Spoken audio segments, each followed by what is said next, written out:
allá van.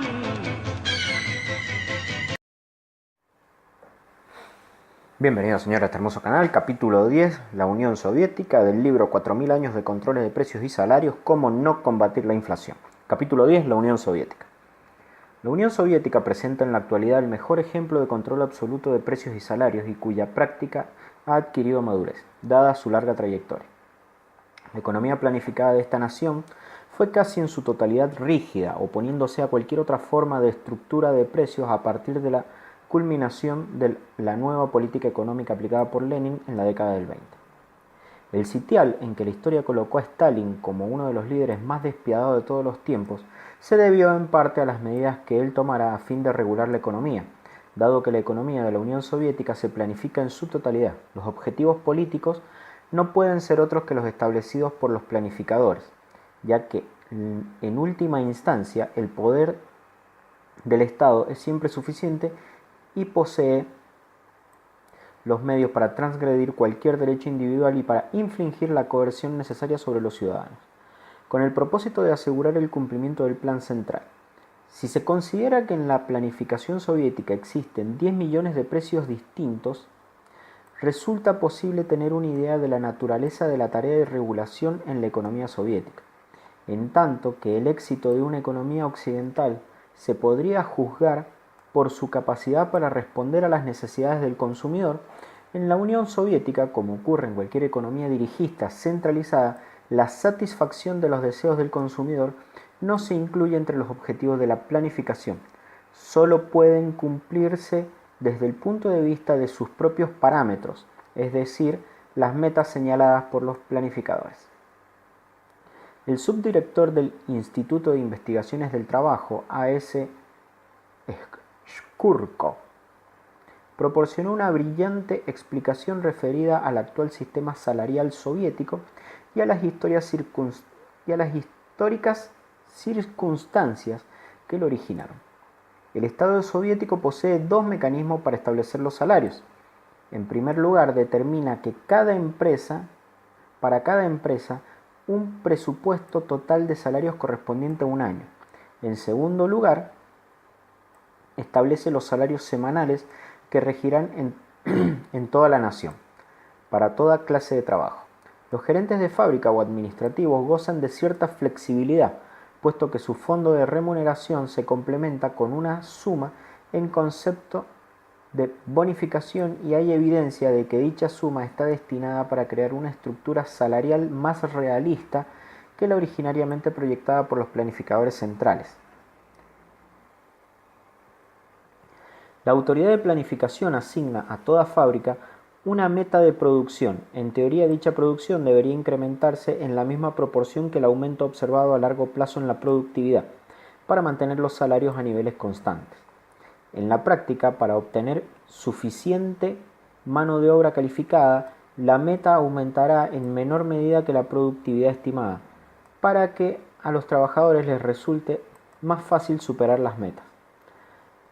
A cambio de este glorioso logro socialista, se les confiere el derecho de percibir bonificaciones y por lo tanto sus ingresos reales superan en algo al nivel oficial determinado por el Estado. ¿Existe el mercado laboral soviético? Hay una duda en los países de Occidente sobre si existe o no un mercado laboral en la URSS, cualquiera fuera su clase.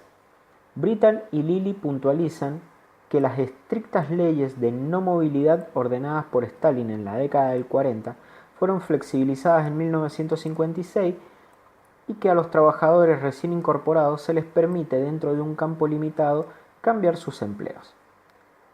Peter Wiles afirmó que el gerente de fábrica soviético se enfrenta con un mercado laboral competitivo, quizás el único mercado competitivo oficial en la Unión Soviética. En 1965 a los gerentes se los facultó para contratar, despedir y reasignar el fondo salarial. De este modo, y en la práctica, ante la ausencia de sindicatos obreros independientes, los gerentes poseen inmensa autoridad para desprenderse de trabajadores de menor habilidad o insatisfactorios y para pagar premios semi-encubiertos a los trabajadores que se destacan por su mejor desempeño. No obstante, Wiles condiciona dicha afirmación al agregar que tal autoridad solo se empleó en raras ocasiones y se encuentra sometida al más estricto control del partido. En caso de ser correcta la primera afirmación de Wiles, el resultado irónico sería que la mano de obra es la variable de ajuste o residuo para lograr otras metas del Estado y no como pretenden los defensores de los estados laboristas, en la forma contraria. En caso de ser correcta, su última cuasi retractación, algún escéptico de las bondades del comunismo soviético interferirá que, en la práctica, la mano de obra es el residuo. Continuando con las características centrales de una planificación central en el sentido macroeconómico, la producción de varios bienes se decide tomando como base cifras anteriores de producción y de stock. En el momento de elaborarse la nueva planificación, dicho sistema, desde luego, plantea un interrogante fundamental al debatir el tema sobre la determinación de los precios y sobre la planificación en general. ¿Existe inflación reprimida en la Unión? ¿Existe inflación reprimida en la Unión Soviética? En otras palabras, lo que se pretende determinar es si los controles de precios aplicables en la Unión Soviética eliminan la inflación o si también allí son un fracaso. En una edición de Inflation, Michael Jefferson observa que el costo de vida del trabajador urbano industrial soviético parece haber aumentado un 65% entre 1927 y 1937, en tanto sus ingresos reales bajaron un 50%. Tales incrementos en los precios tuvieron lugar a pesar de las caídas de precios prometidas en varios y sucesivos planes quinquenales. Aparentemente fueron el resultado de un gran incremento en los créditos a corto plazo y al dinero otorgado por el Banco Estatal en la década del 30. En el periodo comprendido entre 1929 y 41, el circulante se incrementó casi 8 veces. Quienes defienden el concepto de la inflación reprimida señalan la continua existencia de colas doquier y una total economía paralela. Pagos bajo cuerda, comercio ilícito, contrabando, robo y otras irregularidades. Esta situación ha persistido desde hace mucho tiempo y se ha institucionalizado a tal punto que virtualmente todo ciudadano soviético está comprometido en la misma. El mercado negro. Muchos occidentales opinan que el mercado negro se limita a comerciar los artículos de vestimenta de la mejor calidad procedentes de Occidente. Sin embargo, Siemens demuestra que ésta solo representa a una mínima parte de todo un mercado paralelo. En realidad, para procurarse de algunos servicios como ser automóviles, comida de alta calidad, reparaciones en vivienda y prácticamente cualquier servicio personal, el pago de sobreprecios es el modo de asegurar una pronta y eficiente atención.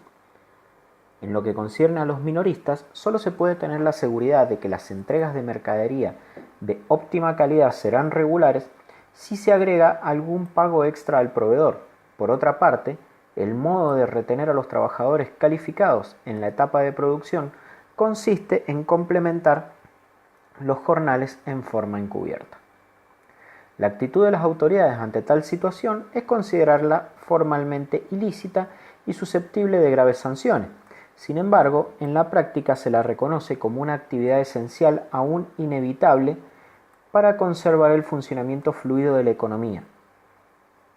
Si al aceptar un arreglo con la economía paralela, las intenciones son permitir la normal continuidad de la producción y la ocupación laboral y proseguir el cumplimiento de la planificación del Estado, las autoridades cerrarán los ojos.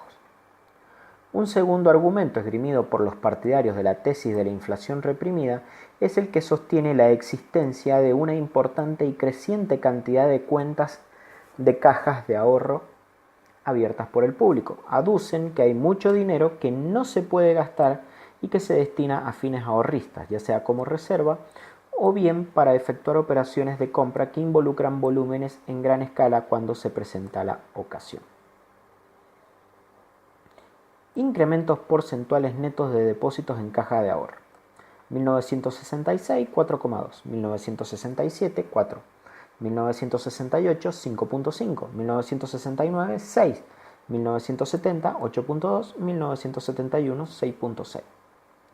Los opositores a la tesis de la inflación reprimida sostienen que la existencia de colas no configura un síntoma de inflación, ya que el abastecimiento de otros bienes es adecuado o excesivo. Por el contrario, argumentan que éstas demuestran en forma manifiesta las fallas y distorsiones en la distribución que derivan de una planificación y las que inevitablemente se producen cuando, en el caso de una economía de planificación dirigista centralizada, los consumidores reciben dinero en lugar de tarjetas de racionamiento. Sostienen que las colas tendrían que alargarse continuamente a fin de demostrar el argumento de una inflación reprimida y que los precios del mercado negro tendrían que seguir en aumento. La respuesta final se funda en las cifras que arrojan las estadísticas de la emisión monetaria en la economía soviética, pero el gobierno no las publica, lo cual es tal vez la prueba circunstancial para la tesis de la inflación reprimida. Según nuestro propio punto de vista, la Unión Soviética se encuentra en permanente estado de inflación reprimida, pero también existen fallas de coordinación en las planificaciones. En otras palabras, ambas posturas son correctas, hasta cierto punto. Podríamos sugerir que los que diseñan las políticas explícitamente utilizan la situación en primer término mencionada como medio de asegurar que la producción estimada en una planificación, ya sea en su totalidad o casi toda, puede venderse a los consumidores sin considerar si se trata o no de la clase de producto que realmente deseen. Y la segunda es una consecuencia inevitable de emplear la hibridez de la economía de planificación dirigista centralizada, que produce, según un plan determinado, más el dinero. El recurso occidental para reducir los costos de transacción que tiene el efecto adicional de permitir que los consumidores gocen de sus preferencias. No existe así ninguna posibilidad de modificar la situación de alguna manera en el futuro inmediato. La solución del problema consiste, pues, en provocar una situación generalizada de sobreabastecimiento crónico, lo cual no tiene la mínima probabilidad de ocurrir a corto plazo. Una reciente liberalización de importaciones precedentes de las economías de mercados avanzados no puede, de acuerdo con nuestra opinión, ser un instrumento válido para solucionar el problema, ya que no es mucho lo que los soviéticos están dispuestos a vender a Occidente y lo que nosotros deseamos adquirir, que pueda compensar el déficit masivo en la balanza de pagos que sobrevendría de llevar adelante tal política.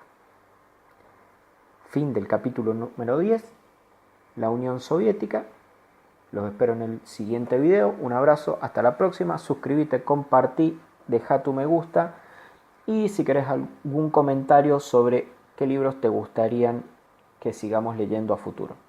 Próximo capítulo, capítulo 11, 2 democracias en la Segunda Guerra Mundial. Un abrazo, hasta la próxima.